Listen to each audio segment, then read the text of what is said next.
Carrasco, who just got in the saving tackle. The break on here by Vermalinho. He's on his own. Cleese there. Miller getting back. Pacheco's up in support. Vermalinho going on his own, bending it and scoring a sensational goal for Porto. Nunca tive mais alegria ou menos alegria pelo facto de ser isto ou ser aquilo. Para mim, quem ganha é o Porto.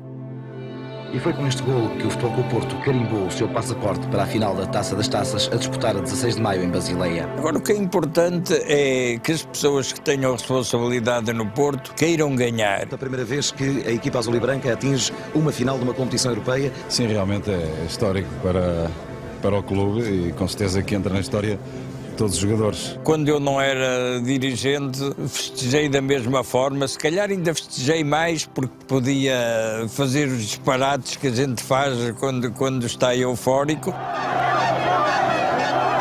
Muitas bandeiras, adeptos trajados a rigor, caravanas de automóveis iam chegando à Avenida dos Aliados e Praça da Liberdade. A alegria era enorme. O clube mais representativo da cidade conseguira um facto único no seu invejável palmarés, chegar a uma final europeia. E lembrar-se, eu insisto sempre nisto, que há muita gente que só encontra felicidade quando o Porto vence. Isso é muito importante, ter o pensamento sempre nessas pessoas.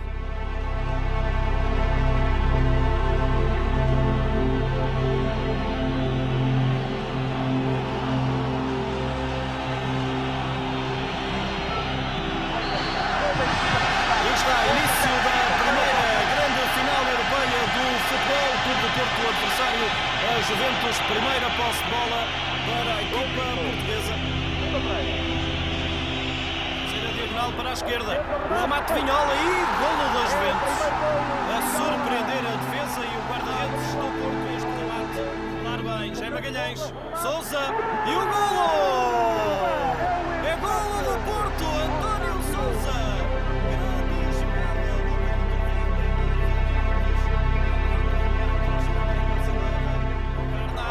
Boniek a fazer falta sobre João Pinto. E é o golo da Juventus. O árbitro alemão Adolf Prokop a dizer que o lance é legal.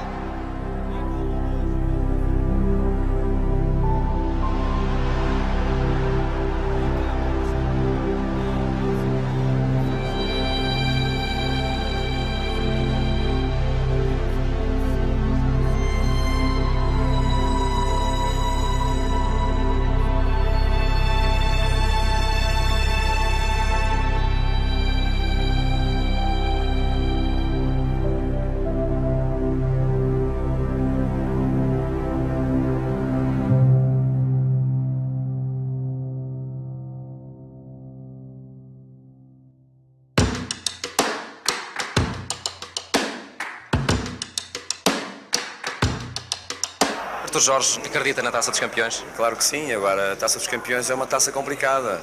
Mentiríamos se não disséssemos que temos uma palavra a dizer nesta Taça dos Campeões Europeus, e essa palavra a dizer, como deve calcular, vem da nossa experiência do ano passado.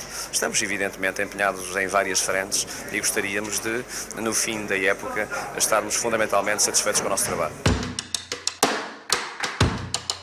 Em meados dos anos 80, sob a orientação de Artur Jorge e com o reforço da equipa com jogadores como o argelino Rabah Madjer, as vitórias do Futebol Clube do Porto sucediam-se. E o Futebol Clube do Porto a entrar em campo, vitoriado pelos seus adeptos. Uma dessas vitórias haveria de se tornar memorável. 4 jornadas do fim do Campeonato Nacional de 1984-85, o Futebol Clube do Porto recebeu o Belenenses num estádio das Antas repleto de adeptos e de entusiasmo. O Porto venceu a equipa do Restelo por 5-1, conquistando um título que fugia há 6 temporadas. O público eufórico não se conseguiu conter nas bancadas e a felicidade transbordou para o relvado. Foi um problema, arrancaram as camisolas e as botas, foi preciso outra vez equipar os jogadores para se levar o jogo até ao fim, e o Belenenses nesse aspecto foi impecável porque colaborou no reatamento e o jogo pôde chegar ao fim. Então sim, fez-se a festa, que foi, lembro-me perfeitamente, foi uma festa fantástica.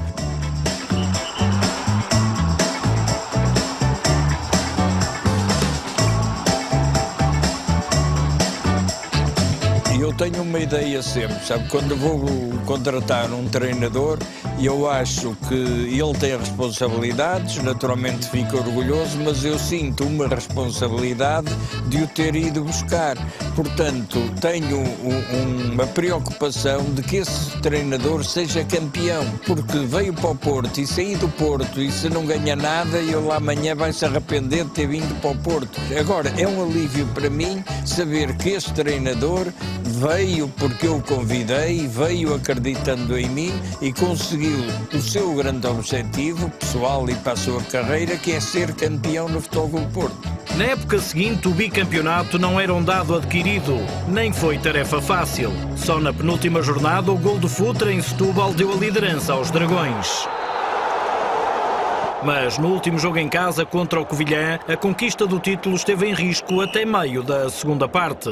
Um penalti transformado por André faria 1-0 para o Futebol Clube do Porto. No entanto, Artur Semedo iria empatar ainda antes do intervalo e depois colocar o Covilhã a vencer por 2-1. Se ganhássemos éramos campeões, mas tínhamos que fazer o mesmo resultado que o Benfica fizesse no Bessa. Mas o Benfica perdeu sem limpinho no Bessa, portanto nós até podíamos ter perdido. Mas queríamos ganhar para acabar o campeonato em festa.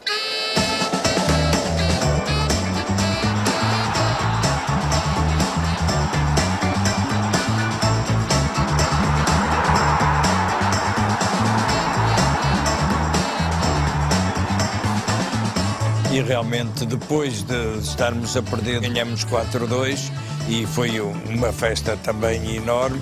E aí foi o Futre e outros jogadores também, claro, que foram de uma grande importância nessa vitória, que foi uma das mais festejadas também. Houve uma invasão ao campo, mal o jogo terminou, na altura não havia sanções para esses casos como há agora, portanto não se pode permitir, e os jogadores saíram todos em cuecas e sem botas, sem meias, sem camisolas, porque o entusiasmo foi de facto enorme. Naquela tarde de 20 de abril de 1986, ninguém imaginava que esta vitória ia dar acesso a uma das mais importantes séries de conquistas na história do Porto. Uma glória desenhada por intermédio de um calcanhar mágico que deu expressão a uma época de muita luta e muito acreditar perante grandes adversários e grandes adversidades. Uma época que estava já ao virar da esquina e que para sempre provaria que a maior e mais incrível das conquistas não só pode ser imaginada,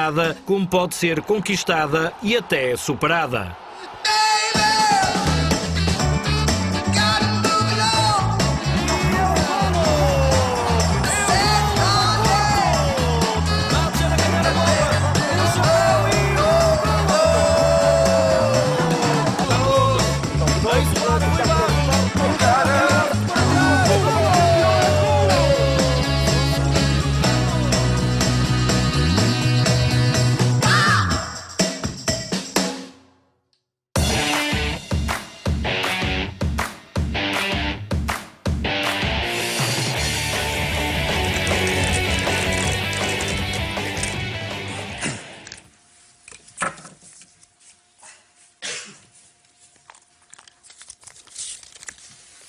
FC Porto. O crescimento internacional do Futebol Clube do Porto equiparava-se ao seu crescimento dentro de portas. Uma subida de popularidade nacional e internacional que obrigava a uma intervenção profunda no Estádio das Antas, tal como prometido por Jorge Nuno Pinto da Costa. Quando me meti naquela obra, não foi para mostrar a ninguém que era possível ou que nós éramos contra a opinião geral. Foi porque era uma necessidade para o Futebol Clube do Porto. O nosso Estádio das Antas tinha 30.000 lugares. Com o Futebol Clube do Porto, que estava a lutar por um título europeu que chegou, de facto, nessa altura, para nós era fundamental e o meu raciocínio era este. Nós, para dar o passo em frente, ou vamos pôr os preços proibitivos para a capacidade das pessoas de comprar o seu bilhetinho, ou temos que aumentar a lotação. E o rebaixamento do estádio, que as pessoas falam como sendo uma coisa fácil, foi uma coisa que aumentou 20 mil lugares a capacidade do estádio. Há estádios novos que se fazem que não levam 20 mil pessoas. Foi fazer um estádio dentro do próprio estádio. Eu lembro que o meu presidente do Conselho Fiscal, que era o Sr. Manuel Borges, demitiu-se da presidência do Conselho Fiscal porque me disse que não queria ser conivente numa desgraça que o estádio ia cair, porque era o que as pessoas diziam. E houve uma pessoa que foi muito importante, que foi o engenheiro Valente Oliveira, que eu fui lá falar porque tínhamos um pedido baseado nos estudos que tínhamos e nós tínhamos informação que aquilo nunca era levado em consideração. Boa tarde. Boa tarde. Gostaria de saber como é que está o processo de construção do Estádio das Antas. Já estava lá mais de um ano e a informação que nós tivemos, particular de alguém de lá, é que aquilo, quando chegava cá acima, voltava para baixo.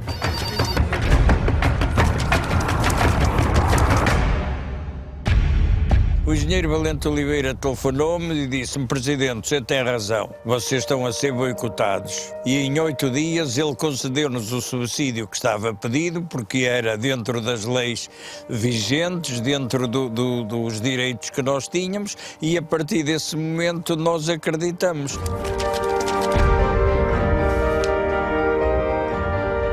E de facto, tanto não havia cemitérios, nem havia nenhum rio, que a obra fez-se e foi muito útil, porque nessa altura enchíamos o estádio com 50 mil pessoas e se fosse antes com 30 mil, não sei como é que teria sido isso possível.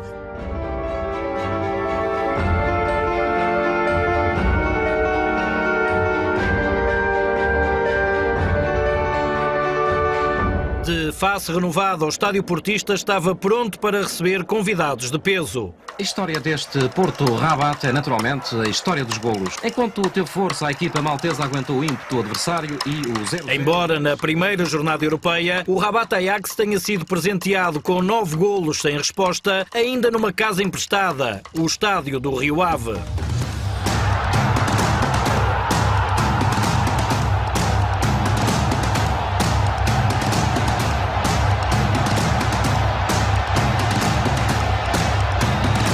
Nos meses seguintes, as Antas seriam palco das vitórias do Futebol Clube do Porto frente aos checos do Vitkovice,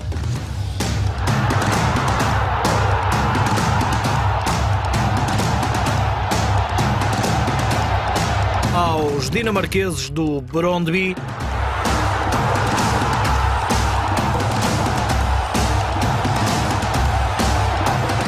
e ao fortíssimo campeão da União Soviética, o Dinamo de Kiev.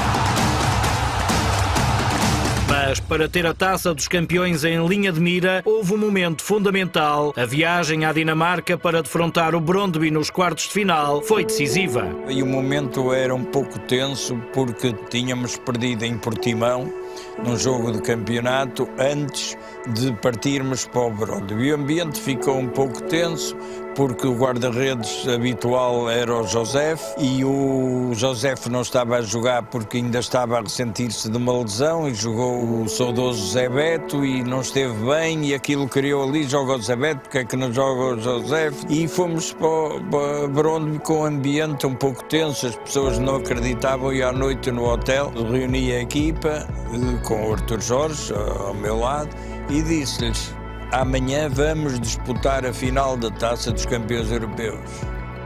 Não é em Viena no dia não sei quantos, é amanhã. Porque se nós ganharmos amanhã, se passarmos, nós vamos ser campeões europeus.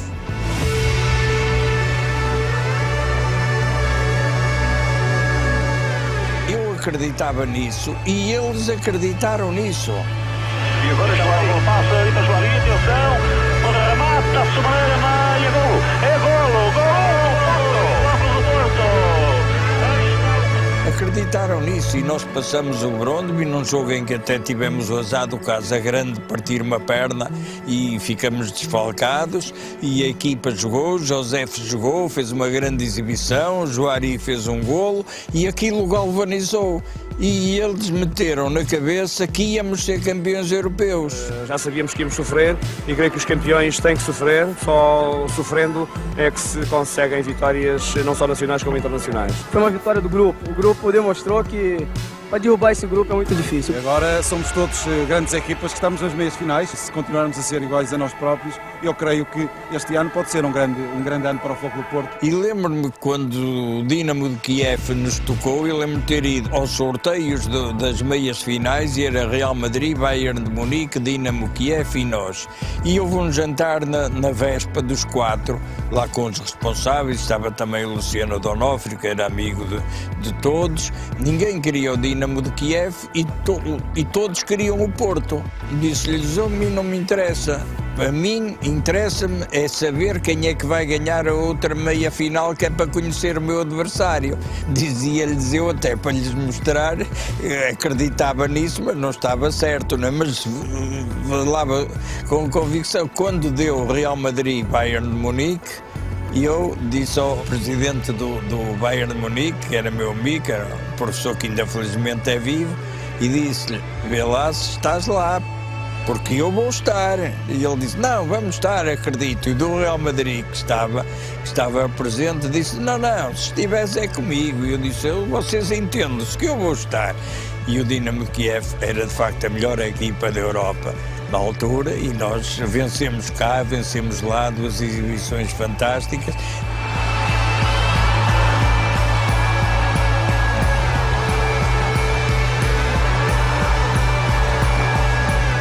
Toda a gente acreditava naquilo, toda a gente queria, não era querer-se, não basta a gente querer, mas olha, se não vier para ser, não, tem que ser, tem que ganhar.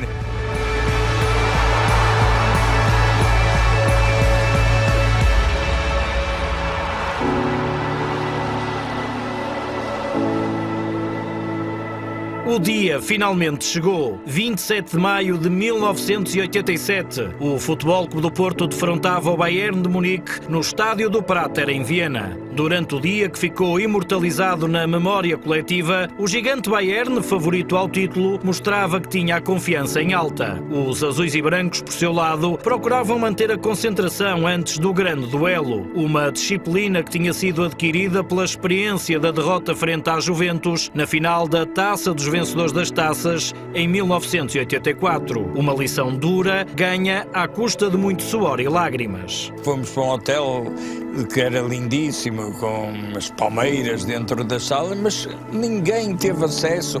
Quando em Basileia estava tudo, os jogadores a dar entrevistas, a dar autógrafos, a tirar fotografias à porta do hotel. Foi completamente uma desconcentração total. Em Basileia foi o inverso, e a partir daí passou a ser em todos os jogos do Futebol Clube do Porto.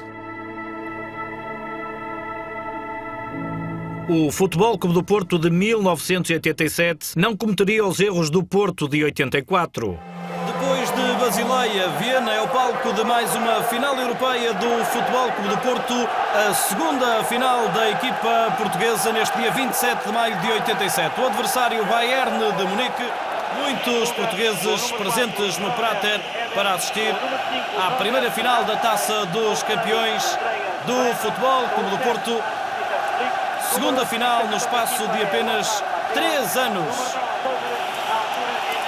Primeiros pontapés na bola a serem dados por jogadores do Futebol Clube do Porto. A concentração era máxima para um jogo que até teve uma primeira parte menos conseguida.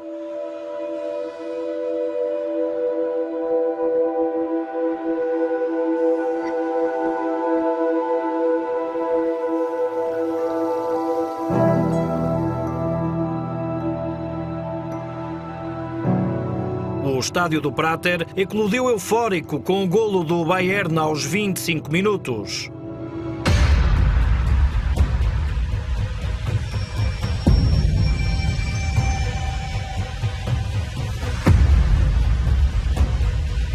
No final da primeira parte, Os jogadores azuis e brancos recolheram ao balneário com a consciência de que a situação não era famosa.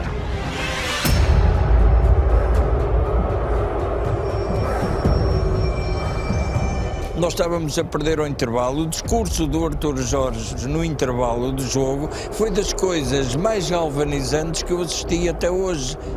Meus senhores, olhem para mim. Isto não é um sonho. Isto é realidade. E a realidade é que temos 45 minutos.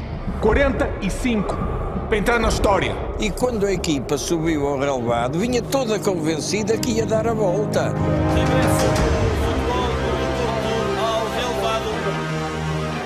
A desvantagem manteve-se até aos 77 minutos, quando o marcador se igualou com uma jogada insólita, inspirada e eletrizante. Vai para a área o brasileiro, Frasco para Juari, Marger com espaço.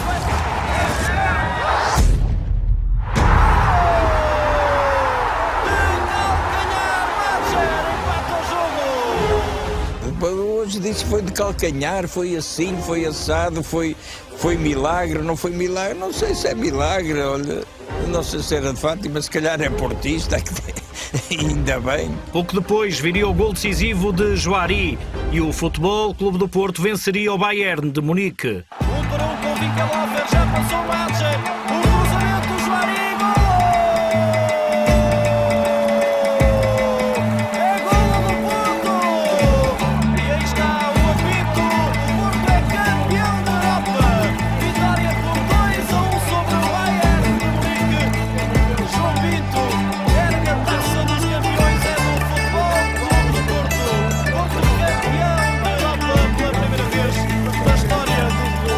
A Taça dos Campeões Europeus foi para a sua nova casa, com a equipa de Artur Jorge a ser recebida por um estádio em festa, já depois da noitada eufórica dos adeptos na Avenida dos Aliados.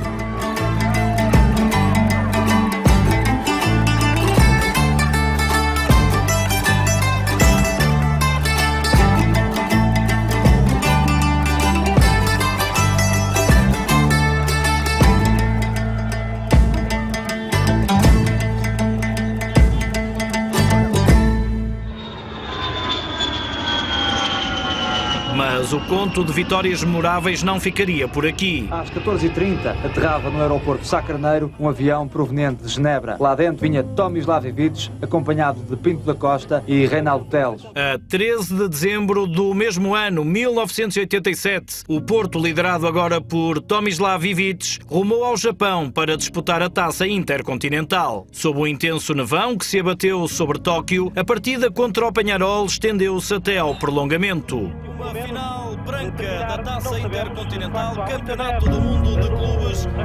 Ainda a recuperação do Porto, Marger. Pode ser perigoso, excelente Marger a fintar. E é o golo! É o golo do Porto!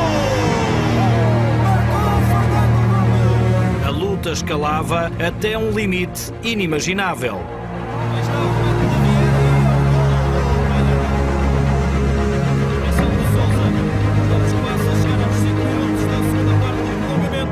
Marger a ganhar a bola, o chapéu e o gol!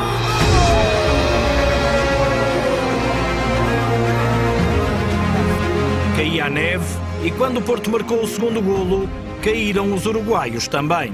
Se me diz que eu que acreditava que ia ganhar a Intercontinental, nem sequer era um objetivo. Claro que depois da gente ser campeão europeu e estar lá, acredita que vai ganhar. Nós, quando fomos para lá, acreditávamos. E eu acreditava tão cegamente que essa final teve coisas curiosíssimas. Uma delas é que o delegado da FIFA reuniu, curiosamente, eram os dois presidentes, para ver se havia jogo ou não. O Peñarol não queria jogo e nós queríamos jogar. Nós queríamos jogar e eu falei com o Ivic e disse ao Ivic, mister, eles não querem jogar. Portanto, eles não querem jogar com a neve. Se eles não querem jogar, vamos aproveitar que eles já vão entrar. E ele disse, sim, pronto, queremos jogar, vamos jogar, quer jogar, vamos jogar. Nesta altura, neva com grande intensidade aqui na cidade de Tóquio. Chegou a pensar que o jogo não teria lugar. Nunca nos tivemos que que esforçar e sacrificar tanto como naquele jogo. Uma vez eu estei com o pé direito, a bola ficou quer dizer, a bola ia rasteira, ficou no mesmo sítio. Estei com o esquerdo, a bola nem um metro andou. E depois fui outra vez com o direito. Eu só queria dar bicos na bola, porque ali a bola não podia, a bola tinha que ir no ar, porque a rasteira não rolava. Ia aliviar a bola e ou foi para o bico e a bola furou e a bola teve que ser tocada. Eu lembro-me que o meu argumento para jogar era o seu Frank Vorer, que era um austríaco, que era um árbitro excepcional, e ele estava na dúvida e, curiosamente, nós estávamos no dia 13 de dezembro de 87 e ele terminava a carreira no dia 31 de dezembro. Expliquei-lhe, disse-lhe que você vai acabar a carreira, se não fizer o jogo, você vai acabar a carreira com uma viagem ao Japão para ver a neve. Você tem que terminar a carreira num grande jogo. O jogo não chega ao fim, não aguentamos. Paciência, mas vamos começar. E ele refletiu e disse, realmente é verdade. E curiosamente, ele era muito magrinho, mas aguentou, como sempre defendendo. Tal jogo também não deu para ser muito corrido, mas fez uma arbitragem impecável e aguentou fisicamente muito bem. Portanto, essa vitória, se me dissesse antes, quando eu fiz o meu programa, não admitia ser, mas também não era isso uma coisa que estivesse no meu pensamento. Estádio Olímpico de Amsterdão, noite fria de novembro de 1987. O Futebol Clube do Porto venceria a Supertaça Europeia diante do Ajax com vitórias de 1-0 em ambas as mãos. A isolar Rui Barros, já ultrapassou Stanley Mendes, o pode marcar, foi de lado para trás, gol! Tanto a Taça Intercontinental como a Supertaça Europeia foram estreias não só para o Futebol Clube do Porto, como para um clube português. A conquista do Tri nas competições europeias transportou os anos 87 e 88 para a grandiosa história do clube. A época seguinte, que marcou um acentuado contraste de vitórias, trouxe mudanças estruturais à equipa, com a saída de uma grande parte dos jogadores. A não conquista de títulos deu também o mote para o regresso de Artur Jorge, que guiou o Futebol Clube do Porto a inverter a sua sorte. Os azuis e brancos conquistaram um novo campeonato, uma nova Taça de Portugal. Atenção, cabeça e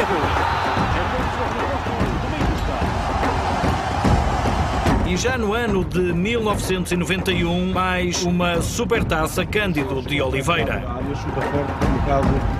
O seu sucessor, Carlos Alberto Silva, garantiu também um bicampeonato. De Fernando Couto a conseguir um golo de grande espetáculo. Mas não se ficou por aí. Após uma batalha de nervos dentro das 4 linhas contra o Benfica e de uma incursão até às grandes penalidades para um épico desempate, o Futebol Clube do Porto conquistava outra Supertaça. Corria o ano de 1993. Carga psíquica, pode ver o semblante de Pinto da Costa.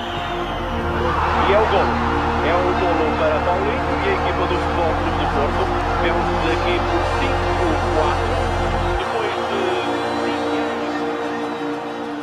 Em dezembro do ano seguinte, uma oportunidade inesperada abriu-se ao Futebol Clube do Porto. Bobby Robson, antigo selecionador de Inglaterra, foi afastado do cargo de treinador do Sporting Clube de Portugal. Era a vez de Pinto da Costa entrar em jogo. Ele tinha saído por baixo, mas em circunstâncias anormais, não é? Porque ele é despedido, curiosamente, num avião, depois do Sporting ser eliminado num jogo na Suíça, mas ia em primeiro lugar. E quando o Sporting o despediu, eu desloquei-me com um amigo que era, na altura, o responsável da Cosmos, o Laranjeira, António Laranjeira, e fomos procurá-lo. Estava ele a fazer as malas para ir para a Inglaterra.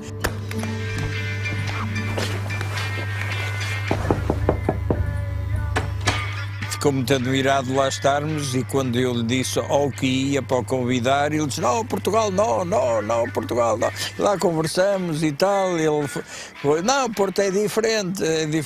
O que é certo é que ao fim de 2 horas ele já vinha no carro comigo para cima e com António Laranjeira.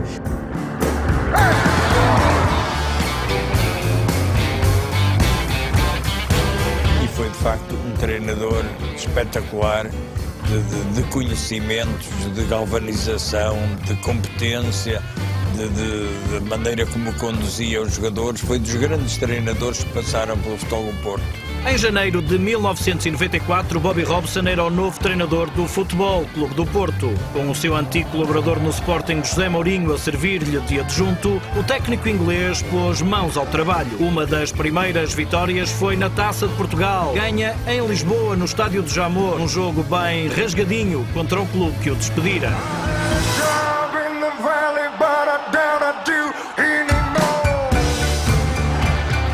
A somar a essa vitória no primeiro meio-ano de Robson, o Porto foi ainda a Barcelona disputar uma meia-final da Taça dos Campeões Europeus. Em menos de 2 anos, Bobby Robson ajudou o Porto a conquistar os 2 primeiros campeonatos do tão desejado tri. E a primeira dessas conquistas aconteceu em Alvalade.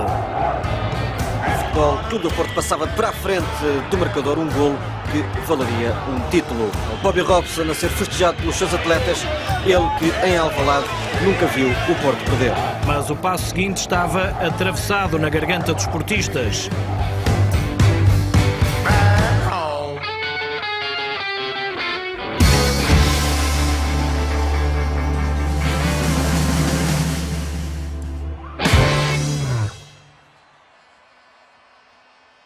Mas a jornada ficou sem dúvida marcada pela vitória do Futebol Clube do Porto na Luz frente ao Benfica.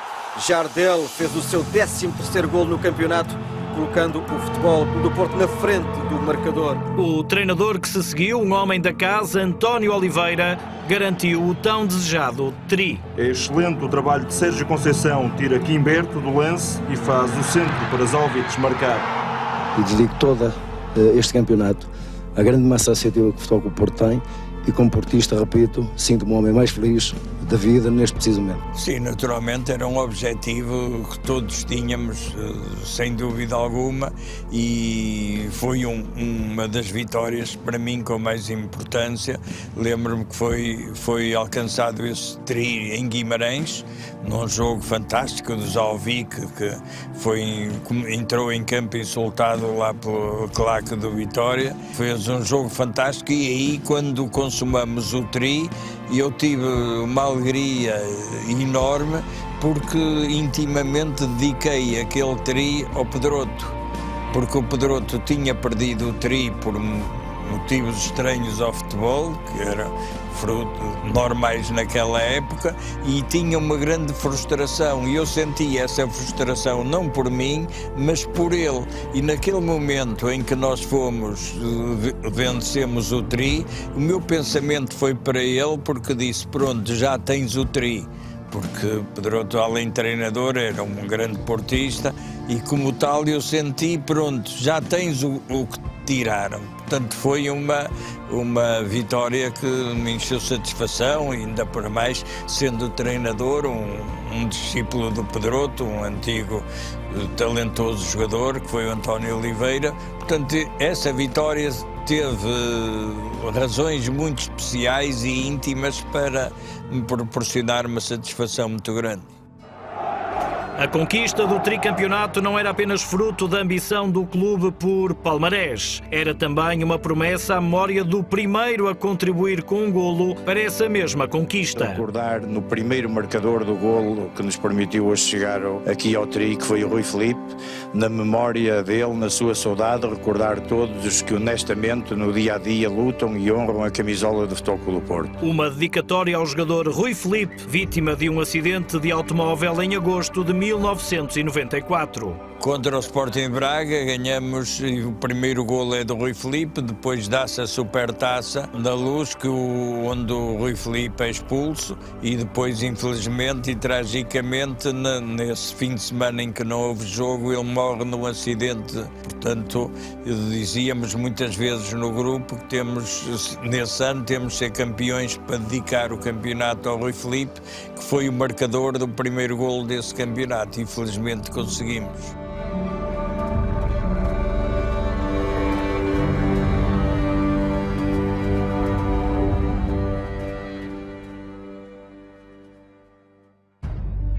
Jardel a pedir a bola, o centro é de Drulovic, marca o Porto. Logo a seguir veio o Tetra. O feito do Sporting dos anos 50 estava igualado, havia agora que ultrapassá-lo. E foi Fernando Santos, na época de 1998-99, o treinador que levou o Futebol Clube do Porto até ao recorde. É uma alegria enorme, nem sei descrever. Dou graças a Deus por isso, ao meu pai e ao meu presidente. O primeiro pentacampeonato de um clube português era do Futebol Clube do Porto. Conforme diz no museu, onde estão as 5 taças desse penta, 5 da Federação e 4 da Liga, porque a Liga só começou, já o Porto era campeão. Aquilo que está lá escrito por cima diz o único penta de Portugal. Portanto, esse único porque de facto é único, e foi muito importante essa vitória, e o engenheiro Fernando Santos até ficou conhecido como o engenheiro do Penta, e naturalmente que ele, que já ganhou tanta coisa, até um campeonato europeu para Portugal, tenho a certeza que tem um carinho especial por essa vitória, que lhe permite ser de facto o engenheiro do único Penta que existe em Portugal.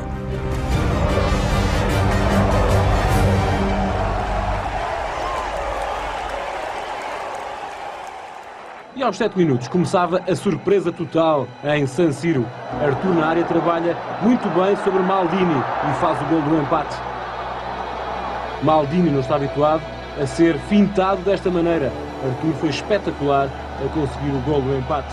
Nos anos 90, apesar do Futebol Clube do Porto ter das melhores equipas e treinadores de sempre, conquistou grandes vitórias caseiras, mas acabou por lhe faltar um título europeu. Houve um jogo, uma eliminatória com o Bayern de Munique que excedeu o que é de facto aceitável, mas isso infelizmente faz parte do futebol. Agora, passados esses anos, depois em 2013 e em 2004, readquirimos o gosto de vencer uma prova europeia, aliás 2, uma em cada ano, o que foi também fantástico.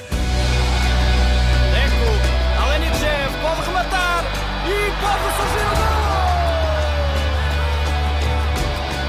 Em 2003, o Futebol Clube do Porto conquista a primeira Taça UEFA para Portugal, frente ao Celtic de Glasgow em Sevilha.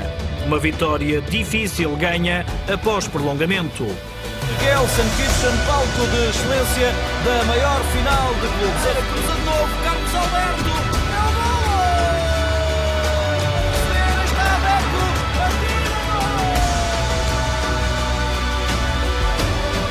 O Porto era de novo campeão na esfera europeia.